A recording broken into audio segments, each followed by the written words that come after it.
ఓం నమ శివాయ శంభో శంకర హరంబర మహాదేవ యా ఏడుకొండలవాడ వెంకటేశ్వర యా లక్ష్మీ నరసింహస్వామి నీ పాదాల సాక్షిగా మార్చి 1 నుంచి 15 తారీఖు వరకు ఈ వర్షభ రాశి వారికి ఎలా ఉంది ఒకసారి చిలకమ్మతోని తీపిద్దాం. దమ్మ చిలకమ్మ ఈ వర్షభ రాశి వారికి మార్చి 1 నుంచి 15 తారీఖు వరకు ఎలా ఉంది చూద్దాం.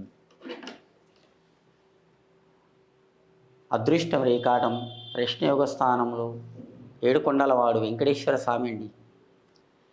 మీ పేరు మీద ఇద్దరు భార్యలండి. ఇద్దరు భార్యలంటే ఇద్దరు భార్యలు కాదు స్వామి. మీ పేరు మీద ఒక అమ్మాయి ముందు సంబంధం చూస్తారు, అది ఇసుక వెళ్ళిపోతుంది.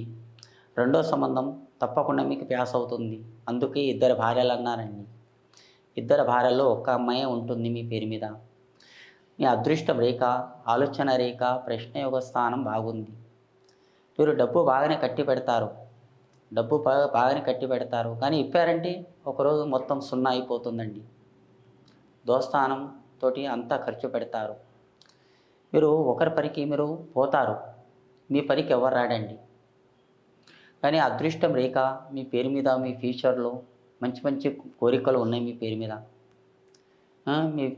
ఈ రాశి వారికి చాలా కోరికలు, పెద్ద పెద్ద కోరికలు అంటే బయటికి వెళ్ళాలనుకున్నా, విదేశాలు వెళ్ళాలి, చదువు గురించి వెళ్ళాలి, ఇంకా ఏదన్నా కొత్త జాబ్ చేయాలి, ఏదైనా పెద్ద షాప్ పెట్టాలి, లేకుంటే అంత పేదవాళ్ళు ఉన్నా కానీ ఏదైనా కిరాణా షాప్ పెట్టాలనుకున్నా కానీ, ఏదైనా దుకాణం పెట్టాలనుకున్నా కానీ మీకు మంచిగా గడియలు కలిసి వస్తాయండి.